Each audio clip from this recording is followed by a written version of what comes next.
میں اپنے نبی کے کوچے میں چلتا ہی گیا، چلتا ہی گیا۔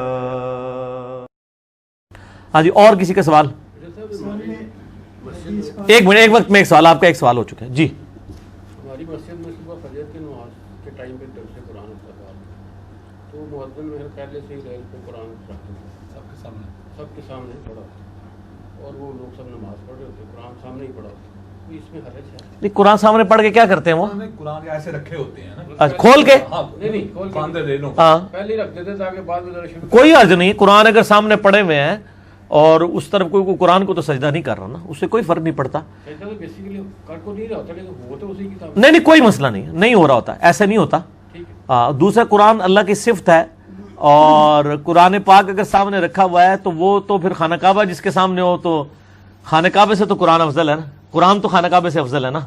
تو کعبے کی طرف جب آپ منہ کر کے سجدہ کر رہے ہوتے ہیں اور کعبے کے سامنے غلاف کعبہ کے کھڑے ہو کے کر رہے ہوتے ہیں، تو آپ کو وہم نہیں آتا؟ پکی والا جواب ہو گیا، علمی جواب، الزامی جواب، کہ ہم کعبے کو نہیں کر رہے، تو کعبہ تو کوئی شے نہیں ہے، قرآن تو سب سے بڑا شعار اللہ ہے اللہ کا۔ تو اگر قرآن سامنے رکھا ہوا ہے تو اس سے بھی کوئی وہم نہیں آنا چاہیے۔ اگر کعبے کے سامنے ہونے سے جو ہے ہی پتھر ہے نہیں ہوتا، تو قرآن پاک کے آنے سے بھی کوئی اس اعتبار سے کسی کے ذہن میں نہیں ہونا چاہیے۔ بہرحال مسجدوں کے اندر ایسی تصویریں لگانا جن میں یعنی لوگوں کی تصویریں نمایاں ہو جائیں، جیسے طواف کعبہ کرتے ہوئے لوگ نظر آ رہے ہیں اور وہ اتنی بڑی تصویر ہو کہ بعض کا تو مقام ابراہیم کی بڑی تصویر ہے، اس میں لوگوں کی شکلیں بھی واضح ہو رہی ہوتی ہیں، تو وہ سامنے والی جگہ پہ نہیں ہونی چاہیے، نہ مسجد کے اندر ایسی تصویریں ہونی چاہیے۔ تو صرف ماڈل کے طور پہ اگر ہے اور جس میں بندوں کی شکلیں نظر نہ آئے اور سائڈ پہ لکھی ہوئی ہوں تو چلیں، وہ جواز کی حد تک موجود ہے، لیکن باقی اس طرح سامنے سجدے والی طرف جو ہے نا ایسی کوئی چیز نہیں ہونی چاہیے۔ تو ان کو کہ تھوڑی دیر صبر کر لیں یار، آپ نے کون سا زبردستی لوگوں کو قرآن پڑھانا ہے کہ آپ نے وہ سامنے ہی رکھا ہوا ہے کہ لوگ اس طریقے سے، تو کوئی ضروری نہیں ہے کہ وہ پڑھ لیں گے۔ تو باقی ان کی جذبے کے ساتھ ہی لوگ آسانی کے لیے کر رہے ہیں تو ٹھیک ہے۔ اب تو بلکہ میں اگلے دن ایک اسلام آباد کی مسجد میں گیا تو پہلی پوری صف میں نا انہوں نے صوفہ بنایا ہوا ہے۔ اچھا، وہ صوفہ جناب، وہ پریکٹیکلی وہ واقعی اتنا موٹا اور زمین سے اتنا اونچا صوفہ ہے اور ٹیپر ہے۔ پہلی صف والے چاہے بوڑھا یا جوان ہے، وہ ٹیک لگا کے بیٹھے ہوئے قرآن پڑھ رہے ہوتے ہیں، لیکن انہوں نے اس کو ٹیپر پیچھے ایسا کیا ہوا ہے کہ جب آپ نماز کھڑے ہو کے پڑھتے ہیں نا تو سجدے میں جاتے ہوئے آپ کی پیٹھ پیچھے لگتی نہیں، وہ بالکل سیدھا نہیں ہوتا، وہ ٹیپر ہوتا ہے۔ تو مجھے ویسے بڑا پسند آیا، انہوں نے تھوڑے تھوڑے وقفے کے اوپر اس میں فاصلے بھی دیے ہوئے تھے اگر کوئی پیچھے آنا چاہے۔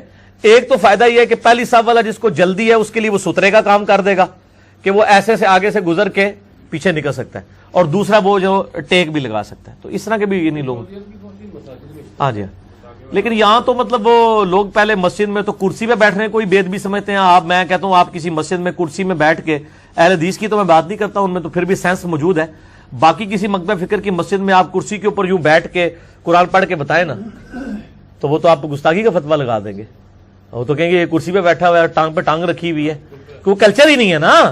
ٹھیک ہے نا جی، ہاں ناول پڑھ رہے ہیں آپ، ہاں بالکل صحیح کہا جی۔ اے دیکھو نا، جڑا کدھر رہا ہوں نا کوئی نہ کوئی گلاں انہوں یاد ہوندیاں نے کہ اے کہندے ہون گے، یہی کچھ ہی کہندے نے۔ ٹھیک ہو گیا۔